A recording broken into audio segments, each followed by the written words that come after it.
उत्तराखंड को बने हुए 20 साल पूरे हो चुके हैं, लेकिन बेहतर शिक्षा, स्वास्थ्य और रोजगार की जिस सोच के साथ उत्तराखंड बनाने की मांग की गई थी, क्या वो सपना सच हुआ? जवाब आपके अंदर तक है और जवाब आप भी जानते हैं। शिक्षा एवं रोजगार की क्या स्थिति है, ये हर एक व्यक्ति जानता है और पिछले 20 सालों में उत्तराखंड में क्या हुआ, ये आप सभी जानते हैं। स्वास्थ्य व्यवस्था की तो बात ही क्या करें। ऐसी व्यवस्थाएं कि कई बार सुबह सुबह अखबार की खबरें आपकी आंखों में आंसू ला दे। कई बार सड़कों और गाड़ियों की व्यवस्था न होने के कारण कई लोगों ने अपनी जान गंवाई है और कई बार प्रसव पीड़ा के दौरान इलाज के अभाव एवं रास्तों के न होने की वजह से बहुत सी महिलाओं ने अपनी जान गंवाई है। और स्थिति तो यह है कि अस्पताल है तो डॉक्टर नहीं, डॉक्टर हैं तो सुविधाएं नहीं, सुविधाएं अगर हो भी जाएं तो मरीजों को समय पर पहुंचाने के लिए सड़कों की व्यवस्था नहीं है। और जैसा कि आप जानते हैं, सरकारों की एक और सौगात हमें मिली है कि डॉक्टर बनने के लिए अब एक मोटी रकम चुकानी होगी। इस प्रकार उत्तराखंड की स्वास्थ्य व्यवस्था बदहाल है।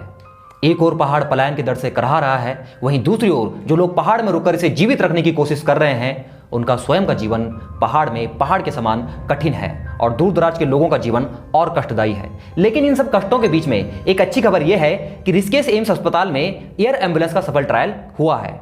एम्स परिसर के नवनिर्मित हेलीपैड पर पहली बार हेरिटेज एविएशन के हेलीकॉप्टर ने सफल ट्रायल पूरा किया है और इसी के साथ यह एयर एम्बुलेंस क्षमता वाला देश का पहला सरकारी संस्थान है। और यह भी नोट कीजिए कि यह देश का पहला ऐसा अस्पताल बन गया है जिसमें हेलीपैड की सुविधा मिल सकेगी और शायद अब दूर दराज के लोगों को कम समय में ही अस्पताल पहुंचाया जा सकेगा। शायद, जी हाँ, ये शब्द मैं सोचकर ही प्रयोग कर रहा हूं और क्यों कर रहा हूं यह वीडियो के लास्ट में आपको जरूर बताऊंगा। खैर, सबसे पहले बात करते हैं एयर एम्बुलेंस के बारे में।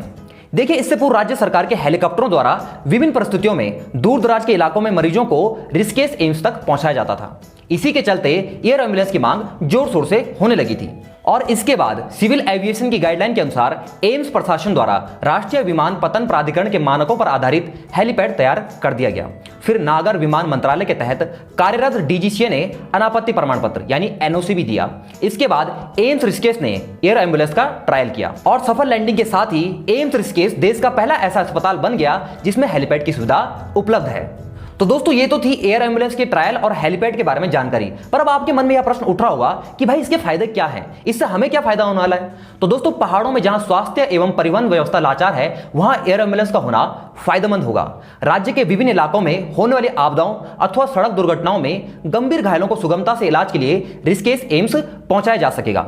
अब देखिए, पहले क्या होता था, घायलों को आईडीपीएल हेलीपैड, जौलीग्रांट आदि स्थानों से उतारकर सड़क मार्ग से ऋषिकेश एम्स पहुंचाया जाता था, जिससे मरीजों को एम्स तक पहुंचाने और उपचार में विलंब होने से उनकी जान का खतरा बना रहता था। लेकिन अब सीधे एम्स के हेलीपैड और एयर एम्बुलेंस के माध्यम से मरीजों को सीधे एम्स तक पहुंचाया जा सकेगा और एम्स तक पहुंचाने में जो समय लगता था वह बच जाएगा और यह समय बहुत सारे क्रिटिकल मामलों में लाइफ सेविंग हो सकता है। और इसके अलावा पहाड़ के दूरस्थ इलाके में रहने वाले लोगों को विश्व स्तरीय मेडिकल सुविधा समय पर मिल जाएगी। इस प्रकार से एयर एम्बुलेंस का होना बहुत फायदेमंद होगा और निश्चित तौर पर यह उत्तराखंड की स्वास्थ्य सुविधाओं की दिशा में एक बेहतर कदम साबित होगा।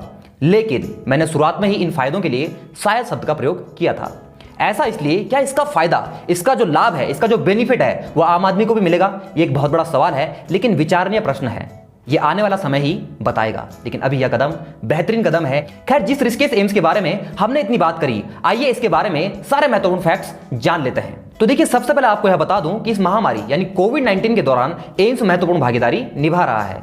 एम्स का पूरा नाम है all India institute of medical sciences यानी अखिल भारतीय आयुर्विज्ञान संस्थान। अब देखिए, एम्स आयुर्विज्ञान महाविद्यालय का समूह है और इन समूह में नई दिल्ली में स्थित एम्स भारत का सबसे पुराना उत्कृष्ट एम्स संस्थान है और इसकी आधारशिला 1952 में रखी गई थी और वर्ष 2012 में पूर्व प्रधानमंत्री डॉक्टर मनमोहन सिंह जी की सरकार द्वारा एक ही साल में रिकॉर्ड तोड़ 6 एम्स भारत के अलग अलग राज्यों में खोले गए थे और इसी के तहत वर्ष 2012 में ऋषिकेश में एम्स की स्थापना की गई थी। अब देखिए, वर्तमान सरकार द्वारा 2022 तक देश के प्रत्येक राज्य में एम्स संस्थान खोलने का लक्ष्य रखा गया है और यह एक बेहतर कदम है। हालांकि हमारा यह मानना है कि देश के प्रत्येक संसदीय क्षेत्र में एक एम्स अस्पताल जरूर होना चाहिए ताकि कोई भी इलाज एवं पैसों के अभाव में काल की ग्रास में न समा जाए। और किसी भी सांसद का सांसद होना तभी सफल माना जा सकता है यदि वो अपने क्षेत्र में शिक्षा, स्वास्थ्य और रोजगार जैसी बुनियादी सुविधाएं मुहैया कराए। तो दोस्तों, ये थी देश के पहले ऐसे अस्पताल के बारे में जानकारी जिसका स्वयं का हेलीपैड और एयर एम्बुलेंस है। तो कैसे लगी आपको यह जानकारी? अगर पसंद आई हो तो लाइक और शेयर करना बिल्कुल ना भूलें। और उत्तराखंड की किस्से, कहानियों, समसामयिक की सामान्य ज्ञान की जानकारी के लिए हमारे फेसबुक पेज डेडिकेशन हब को लाइक करें और साथ ही हमारे यूट्यूब चैनल डेडिकेशन हब को सब्सक्राइब कर लें, बेल आइकन जरूर प्रेस करें ताकि ऐसे ही रोचक जानकारियां सबसे पहले आप तक पहुंचे। तो दोस्तों, मिलते हैं अगली वीडियो में, तब तक अपना ध्यान रखिएगा। बहुत बहुत धन्यवाद।